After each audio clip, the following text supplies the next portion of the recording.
po mga kahop, magandang umaga po sa inyong lahat. Kamusta na po kayo?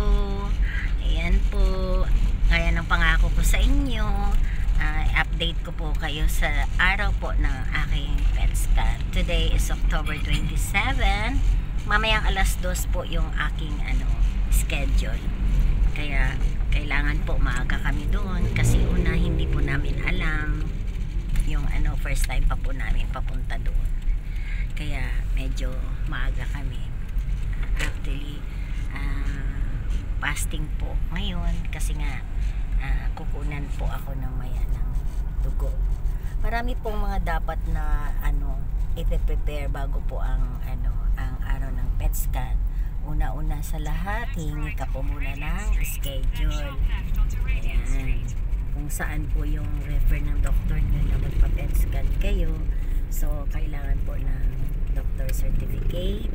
Ayun po. Pagka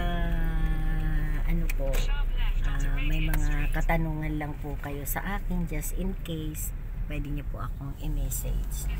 Ayun, kapag ka na okay na po at na-schedule na kayo, confirmation, magte-text po sila kung confirm po. So, alhamdulillah kahapon, nag-confirm po ang Chinese hospital na tuloy po yung aking mamayang alas 2 ng hapon. Kaya maaga po kami ngayon. So, fasting po muna ng 6 hours bago po yung oras ng akin pong pet scan.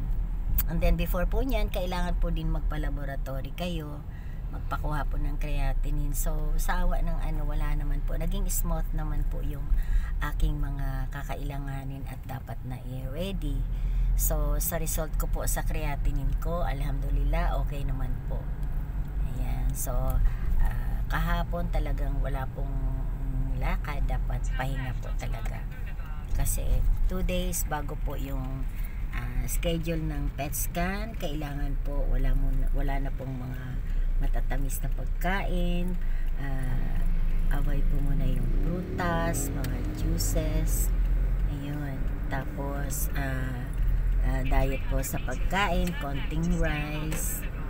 Ayan. Pwede pong kumain ng isda. Ayun. Konting meat.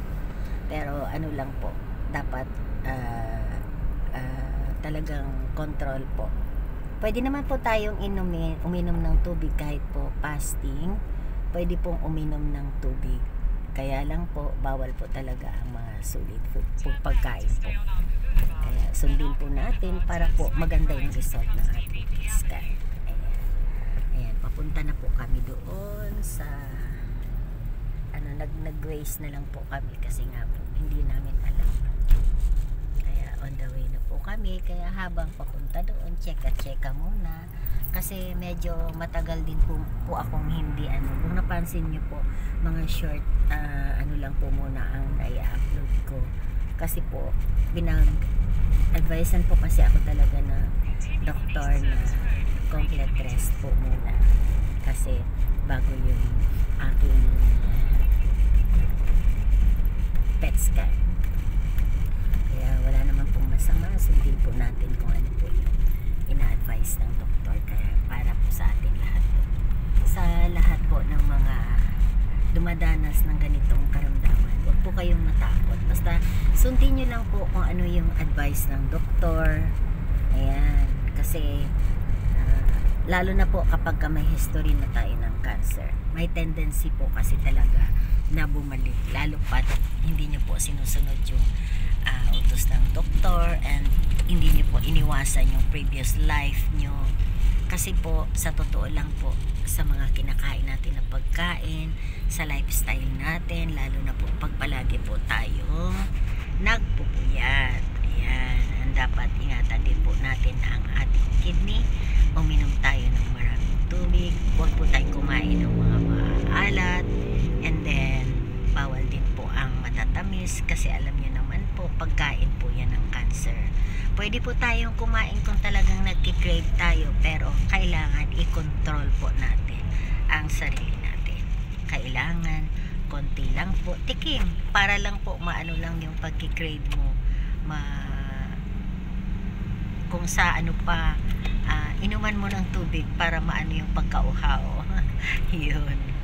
Kaya ingat-ingat po talaga tayo kasi sa totoo lang po, hindi sa tinatakot ko kayo, pero sinasabi ko lang po yung totoo. Kasi sa karamihan po ng naging karamihan mga cancer patient na nag-cancer free na sila noon. After po mga ilang years bumabalik po. So hindi rin matukoy ng doktor kung bakit, kasi talagang bumabalik. Kasi yung cancer kasi hindi na po maaalis yun sa katawan natin. Actually, lahat tayo meron tayong cancer cells na nag-a-active po yun. Depende po sa lifestyle po ninyo. Ayun. Kaya mga ka-hope sa mga nakakaabang po ng aking mga vlog, wala pong masama. Sundin nyo po kung ano yung advice ng doktor. If ever sinabi na tapusin yung treatment, tapusin nyo po talaga, para po wala tayong pagsisisihan. Actually, hindi ko po talaga masabi na okay na ako kasi hindi pa naman po ako nakapag-PET scan. So, pagdasal lang po natin na sana po, samahan niyo po ako sa pagdasal na sana po maging okay na po yung aking result. At sana po ay magiging cancer free na po ako.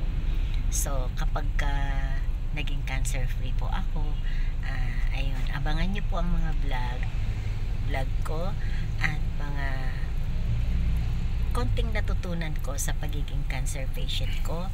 Iaano ko po yan lahat sa inyo. Yan.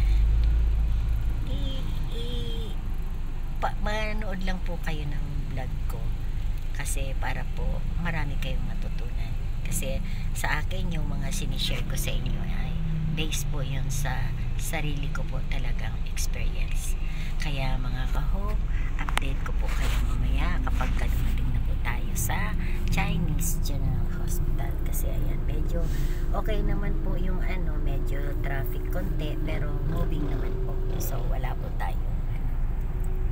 Ayan, hanggang sa muli po mga ka-hope.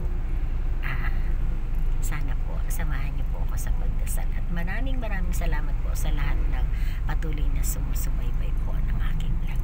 Thank you so much.